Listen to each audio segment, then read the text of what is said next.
I say it all the time. It's maximum effort from everybody. It doesn't matter what you do here. Your impact matters. Like everybody impacts everybody else, and it's the little things that are gonna. It's not one big sale. That's not how our organization works. Our sales are stacked very small pieces at a time until we stack, as Brian Carnahan and Justin Pence would talk about, right? Stack those bricks. That's what they talk about.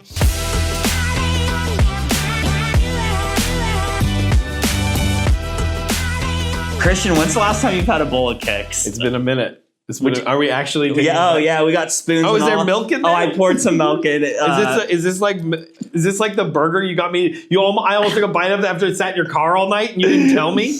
Guys, if you have not watched the McDonald's CEO parody video with Christian, please do. It's on our social media page. Let's see what crunchy. So you're probably wondering, for those watching at home or listening, why are we eating a bowl of Kix? Well, there is an actual reason. Mm-hmm. Last Sunday, Christian and I went on a bro date to see the 1986 hit BMX movie, RAD. And before we get into what that movie even is and why it's significant to both of us, back in the 80s and 90s, as far as marketing is concerned, product placement was everything for an ad strategy. Yeah. And I just kind of look back at Teenage Mutant Ninja Turtles, Secret of the Ooze, Domino's Pizza was so big in that movie. So big. Or even Wayne's World, to a point where Mike Myers makes fun of the product placement. How about Home Alone? Home Alone. Easy on the Pepsi, Fuller. Pepsi was a huge product placement throughout that movie. And so we saw a movie on Sunday called RAD, and Kix cereal, which wasn't really a cereal I grew up eating. We got it once in a while. It's not very good, if I'm being honest with you. That was kind of disgusting. It's not very good. It doesn't have a whole lot of flavor. Kid tested, parent approved. So it never says kids actually enjoy it. No, they don't like it. They just tried it. Yeah, they just tried it. So this kid tested nowadays has a completely different connotation. Yeah. I don't know if that passes legal anymore. Yeah, this didn't age well. Wait, you tested this on children? Wow. Yeah, they're on hamster wheels running. So Kix was actually a partner in this movie. They actually helped. I did some research, and Kix helped fund the making of RAD. So there was product placements throughout this entire movie in the 80s, from the main character eating a bowl of cereal to, at the end of the movie, it's a BMX movie, there was a whole entire Kix cereal bowl that they used on the track where the racers would go. So Christian, in your best elevator pitch, 30 seconds, how would you describe the movie RAD? So RAD is the most quintessential 1980s. There's no agenda. There's almost no rhyme or reason to the plot. It's just there for fun and enjoyment and excitement. And I really think the BMX industry was trying to sell bikes. And so they came up, it's no different than when Top Gun was trying to help the U.S. Air Force increase awareness of being in the Air Force. And so they came up with Top Gun. I think RAD might have just been backed by BMX. Right. Mongoose was another big brand throughout that movie, too. I know this movie has a lot of history with you and your family. And when's the last time you've seen a VHS, by the way, guys? So the funny part about this is, I would love to do a survey. You should have Dana look. How many people that work here were born after 1986? Okay. Put that stat up first. I would be willing to bet that less than 10% of the people working here have seen that movie. Maybe 5%. Yeah. It's a really good movie. It really is. It's so silly fun. and quirky and whatever, but it is really fun. And it would be funny to see that. You also got to filter in some RAD stuff. I assume you're going to. Of course, yeah. We'll show some little sound bites, to pass copyright clearance. At least we'll be short. Very short. Sergeant Smith. And he wants to play. Then we'll play.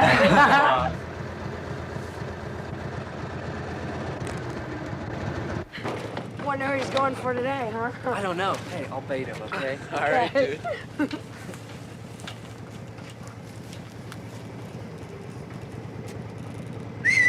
But what is the significance with this movie with you and your family? Yeah, I mean, for me personally, it was just a movie. I love movies. I've always loved movies. Yeah. It's just something I grew up with. Kind of that generation of that was just what we did. We didn't have streaming and 6 channels or whatever. Although we always had HBO. It was important to my dad, so we always had HBO. Hi, Dad. He listens, so I always try to mention him. What's up, Christian's dad? What's up, Hubert? And so where the real significance though is that the first time I ever spoke to my wife over a text message, we were on a dating app. We met on a dating app, so we were messaging back and forth, and RAD came up because she made a reference, thinking I wouldn't get it because her brother was really into the movie. Yeah, and I immediately got the reference, and she was like, "Wait, you know that movie?" I was like, "I love that movie." And so we just ended up kind of like making jokes about it and bonding over that. It's not like it's some massive part of our life, but as a throwback to the first night we ever met, we did get somebody to make us a RAD cake topper for our wedding cake, and so it still lives in our freezer to this day.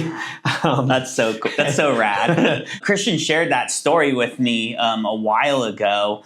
I also haven't met many people who have seen this movie, and why it's so nostalgic and important to me is because I am a VHS collector. Right. And for the longest period of time, and it's funny, they had the trivia at the beginning. Yes. They actually even said for the first like 30 plus years of the movie being out, VHS was the only media that they actually released it in. So they skipped DVD. Oh, and there wow. wasn't any 4K release. So the only way you can actually watch this movie was VHS, which is obviously out of print. So being a collector, this was considered a grail tape for the longest time. And it's still $100+ tape. I looked on some of the eBay solds.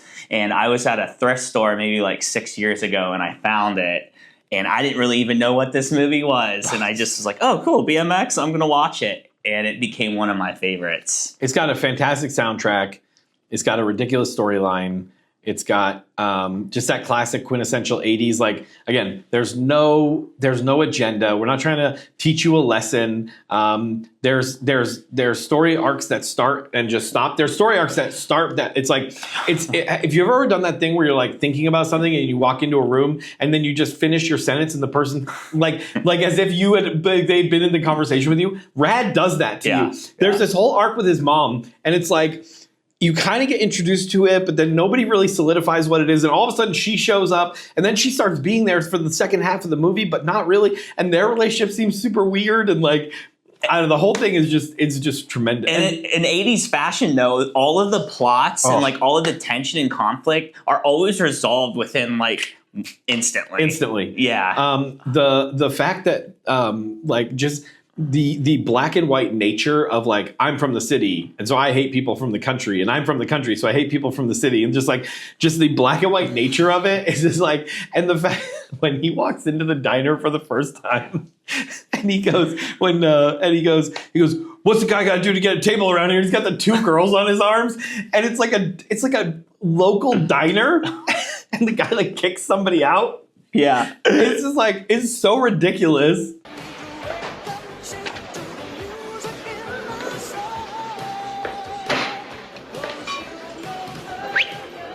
Hey, Pop. Yes, sir, Mr. Taylor. Hey, what do you got to do to get a table around here? Have one for you in a minute, sir. Come on. Do we get a table or do we leave? Have one right away, sir. Isn't exactly the Ritz. It was such a fun day, and I'm just really appreciative I got to experience that in theaters and spend the day with you, too. You got to listen to Amy and I singing all the songs. Yes, the soundtrack's really good. I recommend, after you listen to this podcast on Spotify or wherever you listen to your podcast, just type in RAD motion soundtrack or something like that, and the hits. To give you an idea, like if you've ever seen the movie Drive with Ryan Gosling, which is maybe one of the best soundtracks of all time, is so good, great film. But if you like that movie and that soundtrack, the RAD soundtrack is actually remarkably similar to the Drive soundtrack. It's very similar. Yeah. A lot of synthesizers. lot of synthesizers, epic synth pop. Yes. It's so much fun. Well, Christian, we are finishing up March, and March in the home services industry can be a big roller coaster regarding weather, demand, everything that it entails. How did we perform this month compared to kind of past Marches? Great. Really, really good. It's been an incredible month. The team's still grinding right now, so I can't tell you exactly where we finished. Sure. I will share with you because nobody else knows this. Well, there's only a very select few people in the company who know about it. But there is a contest going on right now that the managers are running that requires the frontline staff to be involved, but one of the rules was they couldn't tell them the contest existed. So it's pretty cool. Interesting. Since this will come out after. So there is a secret contest Yeah. that is going on currently Yep. that we don't know about. Yeah, so the managers of frontline teams know about it, and it's based on review generation. Okay. Have you noticed an uptick in review? Absolutely. Have you? Yep. Social reputation is also very important to our organization, and we have noticed In the last 2 weeks where you're like, wow, all of a sudden we're getting more reviews. Right. I wonder why. A lot of more It's 'cause 5-star Christian review. ran a contest for reviews. So it's a March Madness style contest where each frontline department competed against another frontline department in a round of in a bracket style competition. We're currently in the round of 8. Okay. And so I'm going to announce who's making it to the final 4 after we're done with this. But again, one of the rules currently was for the people who are listening is the managers could not tell their employees that this was happening. So they had to find a different way to motivate them to go get the reviews other than just say there's a prize. We shouldn't do it because there's a prize. I like the contest work because it creates positive neural pathways. Yes. And then people keep doing it, Yes. But this one I was like, wait, this is an interesting element. I don't actually have to tell them. But what this is forcing is, one, our managers are having to learn how to motivate without the contest behind them. So how do I get you to do what I want you to do without that monetary reward or that potential celebratory award? And we like to switch the contest and the winners of the contest up. So if we hit our goal, there is a chance that a frontline manager could, for the first time ever, spin the wheel. Oh, wow. Which has definitely been a situation that has not occurred before, but, we've kind of always not intentionally left them out. No. That's exciting. What type of strategy have you seen best work with motivating the employees to get more reviews? I've been completely disconnected from Okay. that. So all I know is that they're doing it and it's working. So I don't know what they're doing. Maybe at the end I'll tell you or they'll Exciting. tell us. But as you know, we have the NFSCB, the National 5-Star Contest Board. And so the National 5-Star Contest Board, we invoked a rule this time. And so there were 2 potential technical fouls. It's a basketball competition. And so if they inadvertently alerted their team to the contest, then that was a potential foul. But if they outwardly told them, then they would just be it's a tech 2. You're just out of the game. You're out of the game. And so the contest is ongoing. Teams are generating reviews, even though they don't know that there's a contest. I'm trying to think what manager would be the first one to get a T2 Come on, and get you thrown know out. who it Who would you put? Come on. You don't know? No, this actually His happened. nickname is Loophole. Loophole. You don't know who I don't Loophole know is? who Loophole is. I've talked about getting him a jersey and putting Loophole in the back. It's Mark McKinney. Mark McKinney. So here's the great thing about our What? management team. I announced this to them 2 weeks ago. And I got on this, nobody knew Matt, I didn't tell Matt about it. I talked to Lucas only. And we got on the call and I said, all right, here's what we're gonna do. We're doing March Madness competition. I went through the whole thing. They were already firing off questions to me about what we had to do. I had not told them that there was a prize. They just want to win. Yeah, we have a very competitive bunch here at 5-Star. But there are some really sure. cool prizes. And so the manager wins a prize. Their team wins a prize, and the prize for their team is a celebration. Well, the prize could be we drop breakfast off to their next meeting. That's not good. That means we didn't have a great month. Yeah. Up to a $2,000 budget to go celebrate in any way they want. And if we hit that, it also means their manager is going to spin the wheel for a chance to win $10,000 or $5,000. Okay, that's awesome. Yeah.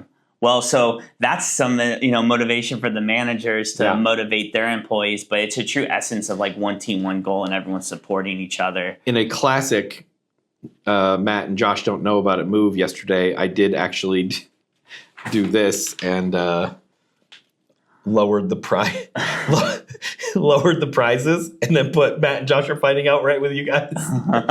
So if we do $4 million, I apologize. No, it is okay. So if we do $4 million, the manager will get to spin the wheel for the chance at 10,000, and their team will celebrate with a $2,000 budget. Oh wow, So that's exciting. Yeah, just and, another. Dayton HVAC Service is the #1 seed, and it does look like they are going to move to the Final Four. So we'll see what happens. Okay. Well, good luck to everyone that is participating but doesn't Doesn't realize know. it yet. So zooming out, Christian, we are finishing our first quarter of the year. Overall, how are things shaping up? Man, amazing. This is best first quarter I've ever had here. We're I heard you crushing it. talking about that earlier. Yeah, it's so good. It's so good. So we, so last year we did 9 point something million dollars in the first quarter. Right now, depending on exactly where we finish, it's going to be above 11.7 million. So we're talking like 20+% growth year over year. We didn't increase our staff though, so think about that. Sure. Okay, so OpEx is down still. Yeah, so we're what we're doing is we're getting better at the jobs. We're getting better at doing things in the home, and so we're maximizing our efficiency and we're improving our time, right? So every hour is becoming worth more, right? Right. And our guys are buying in, and we have this. We rolled out the bonus plan, and the amount of enthusiasm around that is palpable. And again, I don't want to keep shouting him out, but I will just tell you, like I announced, I know you're a huge baseball guy. I just found that out listening to the podcast. I'm a big Kicks ball fan. But there's a stat in baseball called WAR, which is wins above replacement, which means if I replace you with an average player, how many wins do I lose out on? So a great baseball player, they might have a 10 WAR, meaning if I take him out of the game and I just replace him with an average player from that season, my team loses 10 more games. Does that make sense? Yeah, absolutely. And so what we are talking about is trucks below the basement or trucks above the basement. So the basement meaning we set a threshold now.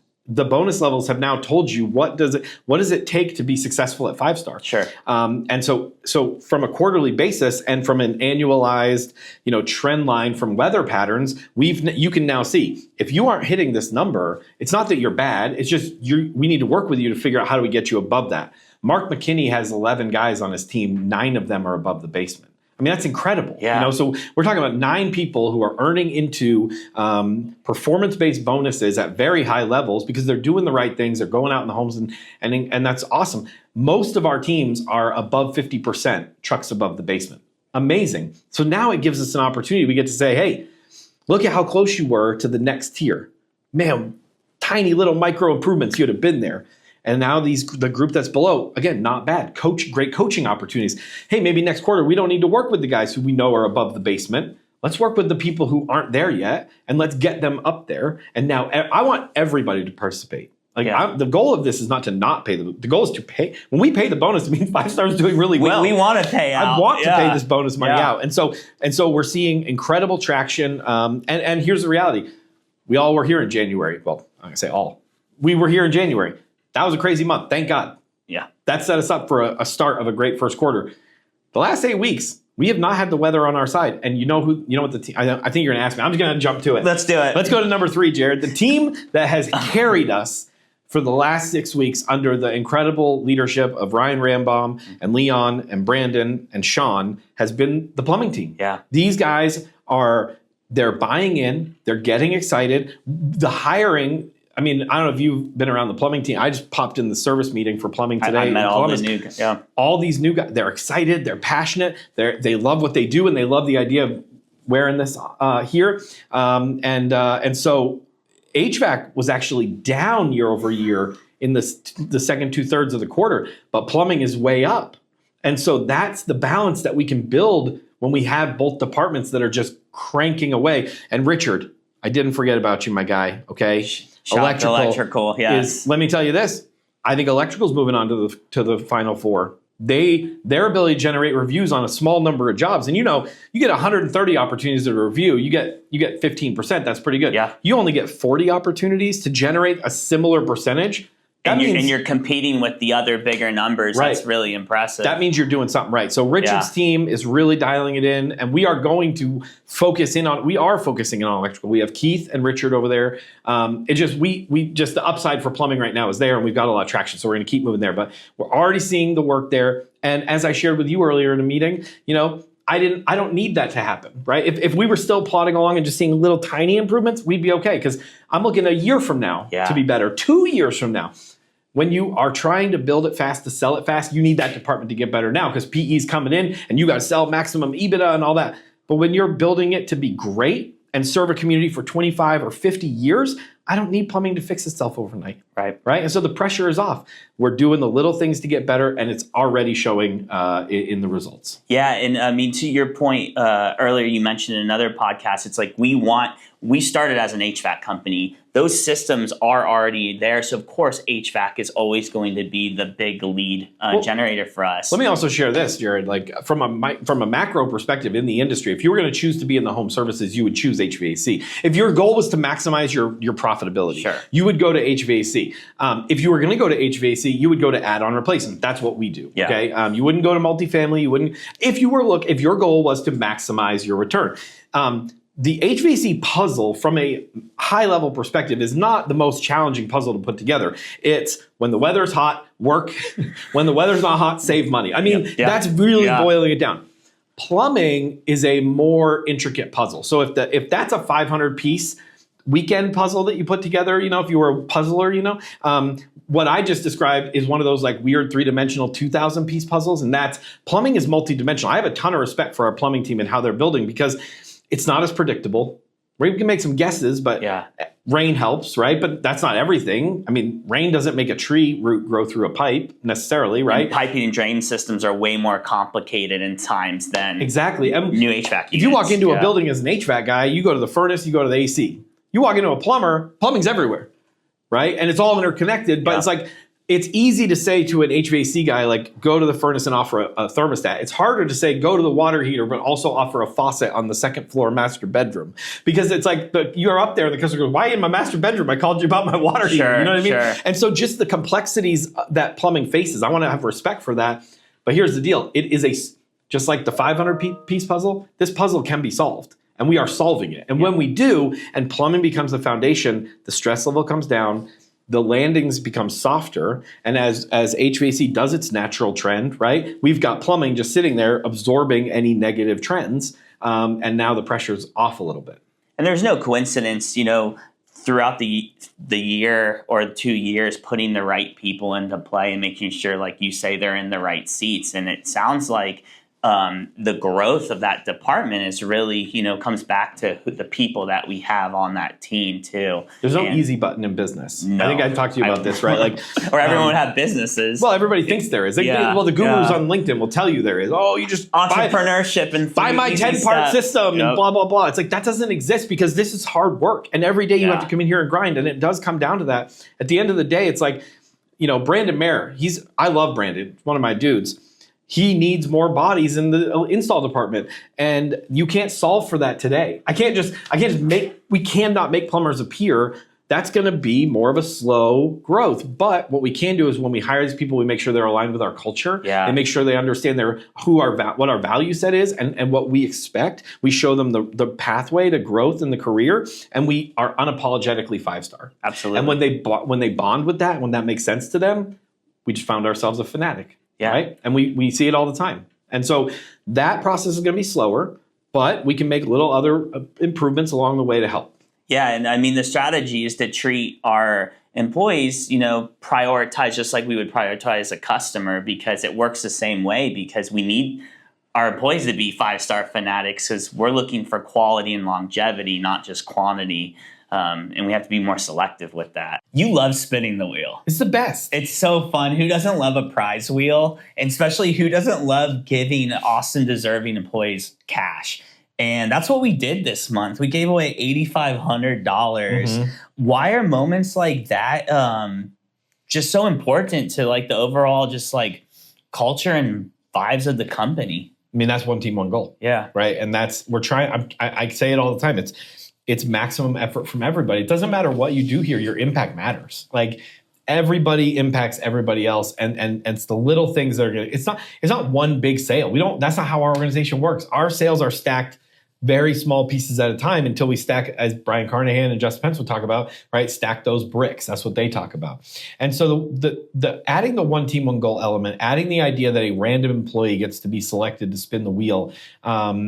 Listen, when 5-star does well, our employees should be rewarded. Mm-hmm. And there have been times where I've thought, oh, maybe we should spread it out. But 8,500, I don't know what 8,500 divided by. Can I do this real quick? Sure. I'm just curious. Like, and maybe I'm going to tell you to cancel this because it's not, you can see your history on your calculator now.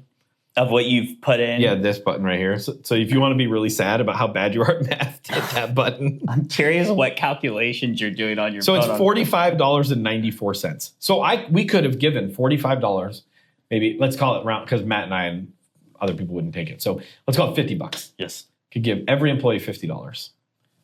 That's nice. $38 after taxes, maybe Get you a few arch burgers or whatever from McDonald's. But something about one employee winning and the guys that won, the redemptive quality of the stories that they have, prison and treatment, and one guy literally renting a room in a trap house, a closet. Rented a closet in a trap house. That was where he lived. Another guy literally in prison less than 2 years ago, both of them. Yeah. To go from that to being awesome teammates on our team, climbing the ladder, and then winning life-changing money, I think that's pretty inspiring. Absolutely. And the juxtaposition of both their personalities too is just oh my god, so good. You couldn't script it better. Yeah, it was completely different. It's so good. Yeah, great. Love those guys. The way I said it there was too enthusiastic. Great. That was that, Kenny. Yeah, congratulations to both of them. And this is why we do contests like these. And the year is still young, and we're going to be doing a lot more. The wheel is becoming its own like employee entity in 5-star culture. And me, like I just like add one more. So it was like first it was just a wheel, then it was a wheel, with hidden prizes. Now it's a wheel with hidden prizes and envelopes across the room, and I just want production value. I just want to up the suspense. We have prize closets now. We do have a prize closet. Who knows? Now? Maybe a prize home in our future. I love that idea. Just a house full of prizes. Oh, I think I'm gonna give away a house. I was ready to give somebody a house. That could be an annual prize. That would be wild, actually. Talk about a good PR opportunity. I have talked about. Yeah, we can go sell that. I have talked about the idea of giving a car away. I have toyed with that. That would be awesome. Yep. What are we most focused on as we move into April and starting quarter two? Yeah, I think the weather's going to start to warm up, and there's a tendency to start to think and I actually bumped into a couple HVAC service techs here recently, and the message I keep hearing is weather's going to break. It's like, yes, we are almost out of the wintry woods, okay? Yeah. But if I take that analogy and stretch it out a little bit, like there's still snow on the ground in those wintry woods, and we're not there yet, and spring hasn't sprung, and so we got to stay focused on the little things. And I know I'm like a broken record on this stuff, but when it hits 80 plus degrees for a couple days in a row, then we can talk about it breaking. But until then, we got to stay focused on doing the little things. We got to remember that the most important customer is our first time ever customer. That's our chance to wow them. Yeah. And we're going to have a lot of those. We also have to remember that people who choose to put a membership and a maintenance agreement on their home are people who want to know what's going on in their home. They want people to offer them solutions to make their home run more efficiently, to be more comfortable. And so we can't shy away from, I'm going to encourage our frontline guys, don't shop with this. Don't shop with your money. Allow the customer to make their own decisions. We don't want anybody to put any pressure on anybody, but we're doing them a disservice if we don't at least tell them what's going on. Yeah. And so it's stay focused on the little things. And March is always a grind. April can start to feel a little better because the weather warms up. We might start seeing some ACs, but generally it's still going to be a grind. And just kind of looking in the future of the seasons, the busier we are, like you said, there's more opportunities then to pull the first-time 5-star customers, someone who's new to the type of services, the people that we bring into their home. And then that's how we make them 5-star fanatics, by just giving them the best service and best experience possible. So when there are the seasons like March or whatnot, they know when they need us, we're here for them. Speaking of that, so we have a program with the Lowe's company, Lowe's big box store. Yep. And so there is some sentiment that those are not the best jobs.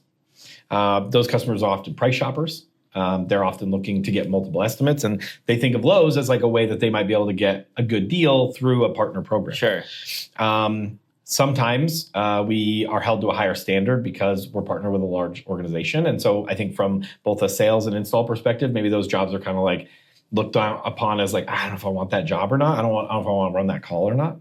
I had Lucas just pull some data for me because I was just curious, so just in the last little bit here, those jobs, after those jobs completed, we actually received another 147 jobs from follow-ups on other verticals, other services needs, and that generated an additional $247,000 of revenue for the organization.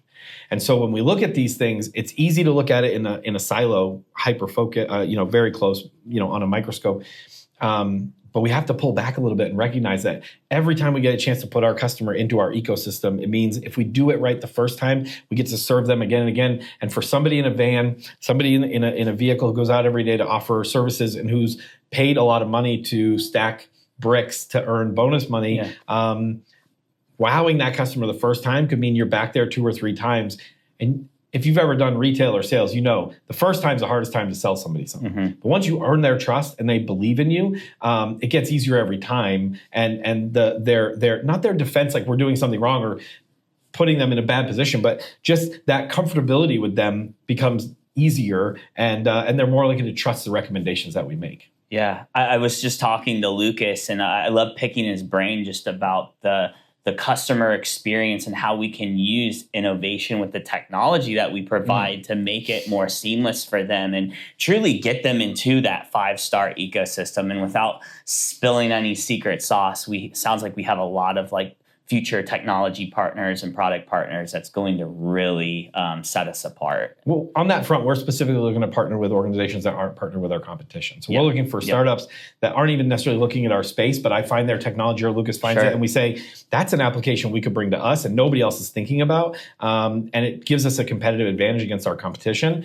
And then also, what we often will do is find a competitor who's in our space. Maybe they're doing something somebody else is doing, has a little bit more of cachet. Maybe their name is associated with a Nexstar or Service Titan or something like that. We find somebody doing something very similar, a lot of times better, and we'll get exclusivity with that product so that we can provide it to our internal team here. And so, I think Lucas has done an incredible job this year bringing some great products, and I think you're going to start to see these things. It takes some time, to get embedded in the ecosystem. We often have to start with very small kind of slivers of our population, meaning our employee base. We can't just roll it out to the whole team. We've got to test to make sure it works. But there's 4 products that we've been testing for a year that are all showing a lot of promise, and they're going to start to filter out to bigger and bigger groups of people. I'm very excited about that. He was sharing some stuff with me, and I mean, if you think about our business as a whole, that's what adds value to a business. And we talk about a valuation of a company. Sure, revenue is part of that. People are part of that, but also, where we're thinking with our strategic partnerships too, specifically in that product space, and how we're utilizing the technology to set us apart from anybody else. Mm-hmm. So that's awesome. I love talking about that stuff. Well, Christian, anything else? Any words of advice going into quarter 2? We got a breakfast coming up. I know that. We do have a breakfast coming up. I would say the same thing. Actually, you know what? We had a break in the weather there a couple weeks ago, and I sent a message to the management team. It was on a Saturday, and I said, guys, you work super hard. We've been kind of under the gray skies of Ohio winter. It's going to be 60 degrees today. It's going to be sunny. I encourage everybody to just either get outside or take a walk. Just soak up some vitamin D. Decompress for a minute. You would be amazed at how much it changes your perception and your feelings about life. Go pet a dog. Just go pet a cute dog. I would just say take advantage of what's about to happen. We're about to get some warmer temps. Yeah. Sun's going to be out more frequently, in your spare time, in your off time, even while you're taking lunch, during your day, or if you have a break in the day, sit and just soak up that vitamin D that we haven't been able to get and kick that seasonal affective depression out of you. And let's get ready to go kick ass in the summertime. Let's do it. Well, on that note, guys, I hope you have a great rest of your day, and thanks for listening. We'll